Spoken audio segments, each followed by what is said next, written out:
विश्लेषण को आगे बढ़ाते हुए अब हम हमारे देश की सीमा के अंदर मौजूद कुछ देश विरोधी प्रजातियों की बात करेंगे। ये लोग आपको हमेशा नजर नहीं आते। ये सिर्फ भारत और भारत की सेना को बदनाम करने की मौके की तलाश में रहते हैं और मौका मिलते ही एक्टिव हो जाते हैं। सिर्फ उसी समय आपको नजर आते हैं। इस प्रजाति में शामिल लोग सेना को नीचा दिखाने की हर संभव कोशिश करते हैं। अगर किसी सैनिक की बहादुरी के लिए उसका सम्मान किया जाता है तो ऐसे सभी लोग मानवाधिकार की दुहाई देने लगते हैं और बिना किसी देरी के एक पत्थरबाज के समर्थन में आंसू बहाने लगते हैं। इस प्रजाति में वो डिजाइनर नेता भी शामिल हैं जो दिखावे के लिए भारत की एकता और अखंडता की बातें तो करते हैं, लेकिन फिर मौका मिलते ही उस मंच पर जाकर अपने विचार व्यक्त करते हैं जहां कश्मीर की आजादी का एजेंडा चलाने वाले पाकिस्तानी भक्त मौजूद होते हैं। इसलिए आज ऐसे सभी चेहरों को पूरे देश के सामने बेनकाब करना जरूरी है। ऐसा नहीं है कि आप इन चेहरों को पहली बार देखेंगे, ये चेहरे आप अक्सर देखते रहते हैं, लेकिन हम भी लगातार ये कोशिश करते चलेंगे जब तक कि पूरा देश इन्हें अच्छी तरीके से पहचान नहीं लेगा। सबसे पहले मैं आपको 9 अप्रैल की वो घटना याद दिलाना चाहता हूं जब घाटी में एक पत्थरबाज को सेना की जीप पर बांधकर घुमाने का मामला सामने आया था। ये तस्वीर सब जगह पूरे देश में फैला दी गई थी। उस वक्त एक पत्थरबाज के लिए कई अलगाववादियों के दिल टूट गए थे, लेकिन पत्थरबाजों से थप्पड़ खाने वाले सैनिकों के लिए इन लोगों का दिल बिल्कुल नहीं पसीजा था। तब किसी ने कोई ट्वीट नहीं किया था, किसी ने कोई बयानबाजी नहीं की थी। अब उसी पत्थरबाज को जीप पर बांधकर ह्यूमन शील्ड बनाने वाले मेजर नितिन लितुल गोगोई को उनकी बहादुरी और सूझबूझ के लिए सम्मानित किया गया है। मेजर गोगोई को काउंटर इमरजेंसी ऑपरेशंस के लिए प्रशंसा पत्र भी दिया गया है। ये उन लोगों के लिए एक साफ संदेश है जो अलगाववादियों और भारत विरोधी ताकतों का समर्थन करते हैं। हालांकि अब भी मानवाधिकार की दुकान चलाने वालों को मेजर गोगोई का ये सम्मान पसंद नहीं आ रहा। ऐसे सभी लोगों को आज खुद मेजर गोगोई जवाब देंगे और उन्हें बताएंगे कि उन्होंने एक पत्थरबाज को अपनी जीप पर क्यों बांधा था। लेकिन उससे पहले आपको ये देखना चाहिए कि आज श्रीनगर में बुद्धिजीवियों और डिजाइनर नेताओं की फौज कैसे बेशर्मी की चादर ओढ़कर ऑल इंडिया हुर्रियत कॉन्फ्रेंस के नेताओं के साथ मंच साझा कर रही थी। श्रीनगर में आयोजित किए गए इस कार्यक्रम को centre for piece and progress नामक एक संस्था ने ऑर्गेनाइज किया था। वैसे इस संस्था के नाम में शांति और उन्नति का जिक्र है, लेकिन जब अलगाववादी नेताओं को इन दोनों ही शब्दों से इतनी नफरत है तो फिर ऐसे कार्यक्रम का फायदा क्या है। इस बैठक में दिल्ली से भी कई डिजाइनर नेता गए थे, जिनमें कांग्रेस पार्टी के मणिशंकर अय्यर जैसे नाम शामिल थे। इसके अलावा पीडीपी के निजामुद्दीन भट्ट और बीजेपी की हिना भट्ट भी इस कार्यक्रम का हिस्सा थी। लेकिन इसी बैठक में ऑल इंडिया हुर्रियत कॉन्फ्रेंस के जावेद मीर और निर्दलीय विधायक इंजीनियर राशिद भी मौजूद थे। आज सवाल यह है कि जब देश में ऐसा माहौल हो और पाकिस्तान के साथ संबंधों में इतना तनाव हो, तो ऐसे माहौल में अलगाववादियों के साथ बातचीत और मेल मिलाप करना उनका बौद्धिक संरक्षण करने के बराबर नहीं है। हैरानी इस बात की है कि तनावपूर्ण माहौल के बावजूद हमारे देश के नेता अलगाववादियों से मिलने के लिए कश्मीर तक पहुंच जाते हैं और हमारे देश का जो मीडिया है वो भी इन्हें बढ़ा चढ़ाकर दिखाता है। अब सेना के अफसर अपने खिलाफ चलाए गए एजेंडे का सार्वजनिक जवाब देने लगे हैं, जो कि एक अच्छी बात है। कश्मीर में पत्थरबाजों से निपटने के लिए एक युवक को जीप पर बांधकर ढाल की तरह इस्तेमाल करने वाले मेजर गोगोई आज पहली बार मीडिया के सामने आए। उन्होंने उस घटना के बारे में विस्तार से जानकारी दी है और उन्होंने ये स्पष्ट शब्दों में कहा है कि अगर उस दिन उस युवक को जीप पर बांधने वाले प्लान पर काम नहीं किया गया होता तो मौके पर कई लोगों की जान जा सकती थी। लेकिन अफसोस इस बात का है कि जिस काम के लिए मेजर गोगोई को सेना प्रमुख ने सम्मानित किया, उसे लेकर हमारे देश के नेताओं ने अपनी सियासी दुकानें खोल ली। उनको सम्मान देने की आलोचना होने लगी। ऐसे ऐसे बयान दिए गए जिनसे एक बार नहीं बल्कि 1000 बार हमारे सैनिकों का अपमान हुआ। आज ऐसे सभी लोगों के मुंह पर ताला लगाने के लिए खुद मेजर गोगोई को सामने आना पड़ा। हम चाहेंगे आप नेताओं के जहरीले बयानों के साथ साथ मेजर गोगोई की बातें भी आज ध्यान से सुनिए और खुद तय कीजिए कि आप किसका साथ देना चाहते हैं।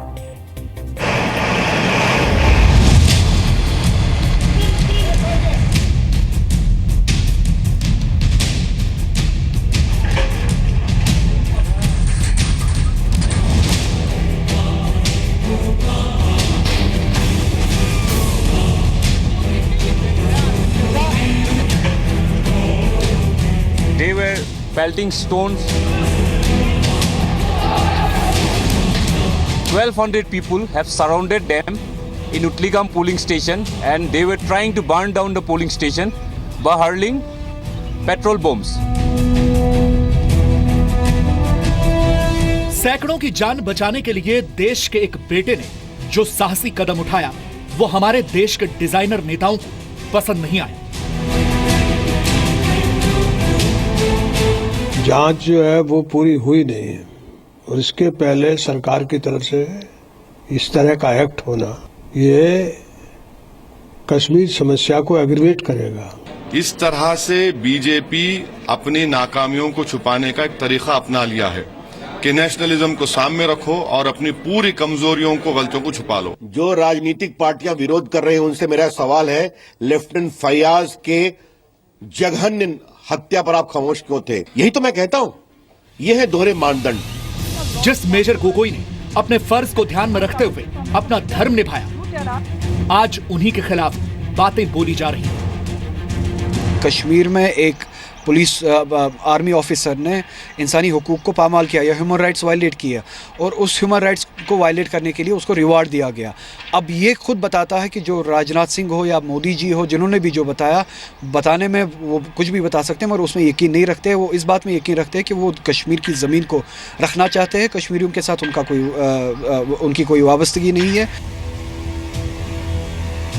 एक प्रकार से आप ये भी कह सकते हैं कि जिस वक्त देश एक स्वर में मेजर गोगोई की तारीफ कर रहा है, उन्हें सम्मानित किए जाने पर गौरवान्वित महसूस कर रहा है, तो वहीं दूसरी तरफ पत्थरबाजों के मानवाधिकार की बातें करने वाले लोग देश की सकारात्मक सोच को दो हिस्सों में बांटने की कोशिश कर रहे हैं। समझता हूं कि इस वक्त कमेंडेशन सर्टिफिकेट देना वायलेटिव है उस आदमी के ह्यूमन राइट्स और फंडामेंटल राइट जिसको बांधा गया। उनको खत्म करना, उसके लिए एक शेरदिल आदमी चाहिए।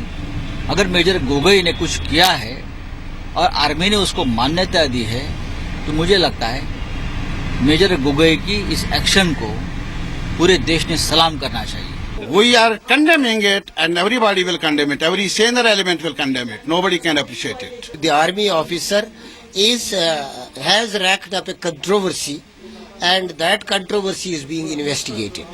If he has been awarded for doing that act, that's not proper. ये ऐसे एक लाइसेंस दिया है इंडियन आर्मी और इंडिया गवर्नमेंट, इस उनको मेडल देके एक लाइसेंस दिया है इंडियन आर्मी को, जो खुश आप कर सकता है। आपका पीछे में गवर्नमेंट है, आर्मी चीफ है।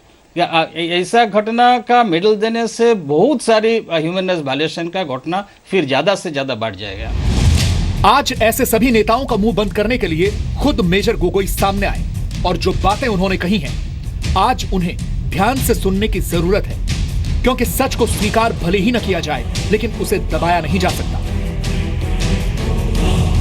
सुबह 9:15 पे मुझे एक कॉल आया ऑफिसर इंचार्ज ITBP का, जो कि गुंडीपुरा और उटलीगाम पोलिंग स्टेशन का इंचार्ज था। तो उन्होंने मुझे ये बताया लगभग तकरीबन 500 के लोग जो कि स्टोन पेल्टर से उनके ऊपर भारी तादाद में पथराव कर रहा था और उनकी जान को थोड़ा प्रॉब्लम हो रहा था। तो उन्होंने मुझे बताया कि जितना जल्दी हो सके हमें इवैक्यूएट कीजिए यहाँ से। और इस कॉल मिलने के बाद मैंने तुरंत अपना क्विक रिएक्शन टीम बिना वेस्टिंग ऑफ टाइम मैंने यहाँ से मूव किया। और जब मैं मूव कर रहा था गुंडीपुर की तरफ, तो इस दौरान मुझे बहुत सारे रोड ब्लॉक्स एनकाउंटर करना पड़ा बीच में। तो वहाँ पे मैंने देखा हालत काफ़ी ख़राब था और तकरीबन 400 से 500 लोग पथराव कर रहे थे, जो कि हमारे ऊपर भी पथराव हो रहा था। तो मैंने किसी तरह हालत को काबू किया। और इसी दौरान गुंडीपुरा में मुझे तकरीबन 10:30 के आसपास अगेन सेम ITBP ऑफिसर जो कि उटलीगाम पोलिंग बूथ पे था, उनसे एक मुझे डिस्ट्रेस कॉल मिला और उन्होंने बताया तकरीबन 1200 लोग जो उनको घेर चुका है और उनके पोलिंग बूथ को जलाने का कोशिश कर रहा है पेट्रोल बम फेंक के। तो फिर मैंने बिना कुछ सोचे समझे, बिना टाइम वेस्ट करते हुए मैं आगे की तरफ बढ़ा, जो कि उटलीगाम तकरीबन गुंडीपुरा से 1.5 किलोमीटर के डिस्टेंस पे है। और इसी दौरान मुझे दोबारा रोड एंड ब्लॉक्स मिला, जो कि मैंने खोलते हुए आगे की तरफ बढ़ा। और जैसे ही मैं उटलीगाम पहुंचा, उसी दौरान जो ये भीड़ था ये हमारी तरफ भी मुड़ गया और हमें बुरी तरह से घेर लिया, जो कि लगभग 1200 लोग थे, और हम गाड़ी के बाहर, मतलब गाड़ी से बाहर हम निकाल नहीं पा रहे थे। तो मैं लगातार अनाउंसमेंट कर रहा था, मैं अपने मेगाफोन से उनको बता रहा था कि हम सिर्फ polling booth staff, civil staff, वहाँ के सिक्योरिटीज़ को हम बचाने के लिए, रेस्क्यू करने के लिए आए हैं, तो हमें वहाँ तक जाने दीजिए। तो बात मेरा लगातार मेगाफोन से अनाउंसमेंट करने का बाद भी भीड़ हट नहीं रहा था। तो इसी दौरान दिल में एक बार ख्याल आया कि मैं यहाँ से निकाल चलूँ, बट मैं ड्यूटी बाउंडेड आदमी हूँ, तो मुझे अपने सबऑर्डिनेट्स के बारे में भी सोचना पड़ा, क्योंकि वो मुझे काफ़ी बार कॉल कर चुके हैं और ये बता रहा था कि उनकी जान को बहुत ही खतरा हो रहा है। तो बिना सोचे समझे मैंने सामने देखा है 30-40 मीटर पे एक बंदा खड़ा था और जो पूरा भीड़ को इंस्टिगेट कर रहा था, और वो ऊपर से एंटी इंडियन स्लोगन्स भी बोल रहा था। तो हमने और मेरे पार्टी को मैंने आदेश दिया कि इसी बंदे को पकड़ लेते, जो कि एक रिंग लीडर होने का अंदाज़ा है। तो जैसे हमने उसकी तरफ बढ़ा तो उसको भी भाव आ गया कि वो शायद आर्मी मुझे पकड़ने वाला है, तो वो पीछे मुड़ के भागने का कोशिश किया। तो इसी दौरान वहाँ पे एक मोटरसाइकिल वाले के पीछे में वो बैठ गया और मोटरसाइकिल वाले के साथ भागना शुरू किया। डिस्पाइट हमें बहुत सारे पथराव का सामना करना पड़ा, जिसमें मुझे और मेरे बंदों को भी चोट लगा, बट फिर भी हमने उस बंदे को पकड़ा, तो जिसका नाम फारूक अहमद डार था, जो कि चिल का रहने वाला था। और ये इंसिडेंट उटली गांव में हुआ था, जो कि लगभग 20 किलोमीटर का डिस्टेंस है ये। तो इसको पकड़ते हुए जैसे हमने इसको पकड़ा तो भीड़ थोड़ा सा डिस्पर्स होना शुरू किया, और वहाँ पे उटली गांव में बाइलेंस बने हुए, तो बाइलेंस के अंडर में भीड़ घुस गया। तो इसी दौरान हमने उसको पकड़ के पैदल आगे की तरफ बढ़ा, जो कि उटली गांव पोलिंग स्टेशन की तरफ। तो वहाँ पे मुझे एक ITBP का माइन प्रोटेक्टेड व्हीकल मिला, उनके सहारे हम आगे की तरफ बढ़े और पोलिंग स्टेशन पहुँचे। वहाँ पे मैंने लगभग 4 सिविल स्टाफ, एक पुलिस कांस्टेबल JKP का और 7 ITBP को बचाया, और उनको मैंने वहाँ से सुरक्षित निकाल के लाया और माइन प्रोटेक्टेड व्हीकल तक लेके आया। फिर वहाँ से हम पैदल चलना शुरू किया। इसी दौरान मेरा माइन प्रोटेक्टेड व्हीकल कीचड़ में फंस चुका था, तो ये देखते हुए हालात और भी बिगड़ चुका था। और वहाँ पे अनाउंसमेंट भी हुआ मस्जिद में कि अभी उसके बाद भीड़ और भी इकट्ठा होना शुरू हो गया। तो इसको देखते हुए मैंने अपनी टीम को बताया कि इस गाड़ी को यहाँ से तुरंत निकाला जाए, नहीं तो हालात काबू करना मुश्किल होगा। इसी दौरान मेरे कुछ बंदों ने ये भी बताया मुझे कि सर हम फायर खोलते हैं, वरना आज हमें बच के निकालना मुश्किल हो सकता है। फिर भी मैंने इस चीज़ को काबू में रखा, क्योंकि ताकि फायर ना खोले। फायर खोलते तो शायद कुछ हद से ज़्यादा हो सकता था, क्योंकि वहाँ पे बच्चे भी था और लड़कियाँ भी था, वुमेन्स भी था। और मैं आपको ये भी यकीनन बता देता हूँ, जब हम उटली गांव पहुँचे थे तो जो वो भीड़ था 1200 लोग, उनमें से लेडीज़ और बच्चे भी हमारा ऊपर बोल्डर्स फेंक रहे थे घरों के छत से। तो मैंने दोबारा अनाउंसमेंट किया वहाँ पे, तो मेरी अनाउंसमेंट का कोई भी असर नहीं हो रहा था। तो इसी दौरान मेरा दिमाग पे ये ख्याल आया कि इसको मैं बांध देता हूँ गाड़ी में, ताकि शायद भीड़ हट सके। तो मैंने अपने ट्रूप्स को बताया कि इसको आगे में बैठा के बांध दो, ताकि हम यहाँ पे निकालने का शायद रास्ता मिल सके। तो इसी दौरान जैसे हमने उसको बैठाया तो भीड़ थोड़ा डिस्पर्स होना शुरू हो गया और सडनली रुक गया पत्थर फेंकना। मेजर गोगोई की बातें सिर्फ बयान नहीं, बल्कि घाटी की वो सच्चाई है जिसे हमेशा से दबाने की कोशिश की जाती रही। Thank you very much. जय हिंद। सच तो यह है कि मौजूदा स्थिति को देखते हुए घाटी में ऐसे रक्षा कवच को स्थानीय रणनीति का हिस्सा बनाने की जरूरत है। ब्यूरो रिपोर्ट, जी मीडिया। जब अपने घर में ही इतने सारे दुश्मन मौजूद हों तो बाहर के दुश्मनों की क्या जरूरत है। अब आप ये सुनिए कि जब हमारे देश के डिजाइनर नेता पाकिस्तान के बुलावे पर पाकिस्तान जाते हैं तो वहां वो अपने देश के बारे में क्या कहते हैं। इन नेताओं से इनकी पार्टी कभी ये नहीं पूछती कि वो पाकिस्तान में जाकर भारत विरोधी बातें क्यों करते हैं। लोग ये सवाल पूछ रहे थे, किसी ने सवाल आपसे उठाया कि आखिर मोदी साहब जिस लाइन को लेकर चलते हैं पॉलिटिक्स में, वो बिकती है, वो सेल होती है, उसकी पॉपुलैरिटी है। तो मोदी साहब अपने कोई कमजोर नहीं हो रहे इस वजह से, मोदी साहब स्ट्रांग हो रहे हैं, अपने बेस को मजबूत करते हैं। तारीख को बिहार के नतीजे आने वाले हैं और आपको दोबारा अपना सवाल करना पड़ेगा। अच्छा जी, स्ट्रांग नहीं होते जा रहे हैं, स्ट्रांग नहीं होते जा रहे हैं कि इसको बंद करना है तो एक ही तरीका है कि भारत और पाकिस्तान के रिश्ते बेहतर हों, और बेहतर करने के लिए ऐसे हमारे यहाँ वजीर आजम की जरूरत है जो फजूल के शर्तें न रखें और आपसे बातचीत करें, जैसा कि डॉक्टर मनमोहन सिंह ने किया, और कि आपके यहाँ यही चीज हो कि जब की बातचीत होनी है तो आप आगे बढ़िए, करवाइए, जैसा कि परवेज मुशर्रफ साहब कर रहे थे। हमारे सामने एक मिसाल है कि जब की प्रेसिडेंट मुशर्रफ जो फौज के आदमी थे और हमारे डॉक्टर मनमोहन सिंह थे, तब 3 साल जारी रही हमारी आपसी बातचीत। मणिशंकर साहब, अब जो जिस जगह पे आके खड़े हो गए हैं, स्टक हो गए हैं, अब इसमें से निकलने का क्या तरीका होगा? हमें ले आइए, इनको हटाइए। अच्छा, तो इनको तो आप ही हटा सकते नहीं है, तो इनको तो आप ही हटा सकते हैं। हाँ, हम हटाएंगे, लेकिन तब तक जरा आपको भी इंतजार करना होगा। हमें ले आइए, इनको हटाइए। अच्छा, तो इनको तो आप ही हटा सकते नहीं है, तो इनको तो आप ही हटा सकते हैं। हाँ, हम हटाएंगे, लेकिन तब तक जरा आपको भी इंतजार करना होगा। हमें ले आइए, इनको हटाइए। आप सोचिए, मणिशंकर अय्यर पाकिस्तान में जाकर कह रहे हैं कि इन्हें हटाइए और हमें ले आइए, और पाकिस्तान से ये भी कह रहे हैं कि जब तक हम नहीं आते तब तक आपको इंतजार करना होगा। यानी एक दुश्मन देश में जाकर आप कहते हैं कि इस सरकार को हटा दीजिए और हमें ले आइए। एक तरीके से आप इस पूरी स्थिति का राजनीतिक फायदा उठाना चाहते हैं, और इस देश में वापस आने के बाद मणिशंकर अय्यर से ना तो उनकी पार्टी कोई सवाल करती है, ना उनकी पार्टी के बड़े नेता और हाईकमांड कोई सवाल करता है, ना इस देश के लोग कोई सवाल करते हैं कि आप पाकिस्तान में जाकर किस तरह की बात करके आ रहे हैं, आप पाकिस्तान में जाकर अपने देश के बारे में क्या कहते हैं, आप पाकिस्तान में जाकर अपने देश की सरकार और प्रधानमंत्री के बारे में किस तरह के शब्दों का इस्तेमाल कर रहे हैं। क्या आपको लगता है कि ऐसे नेता कभी भारत के हो सकते हैं? ये नेता चुनाव जीतने के लिए किसी भी हद तक जा सकते हैं, और हो सकता है किसी दिन चुनाव जीतने के लिए पाकिस्तान की मदद की गुहार करने के लिए वहां पर चले जाएं और कहें कि पाकिस्तान ही अब कुछ कर सकता है, आप किसी तरीके से हमें चुनाव जितवा दीजिए। और ऐसा चुनाव में जीत किस काम की होगी जिसमें पाकिस्तान सहयोगी बने? हमारे देश के सैनिकों का काम देश की रक्षा करना है। उन्हें बंदूक चलाने की ट्रेनिंग दी जाती है, कैमरा चलाने की नहीं।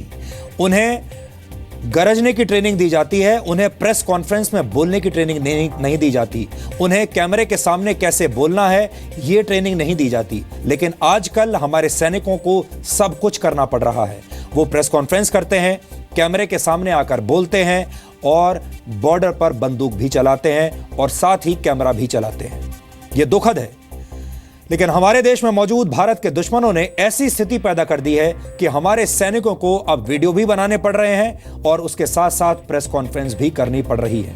लेकिन हमें इस बात की खुशी भी है कि सेना ने इस नई स्थिति के लिए अपनी कार्यशैली में तुरंत परिवर्तन कर लिया और देश के दुश्मनों को उन्हीं की भाषा में करारा जवाब दिया, फिर चाहे वो दुश्मन पाकिस्तान में मौजूद हों या हमारे अपने देश में मौजूद हों।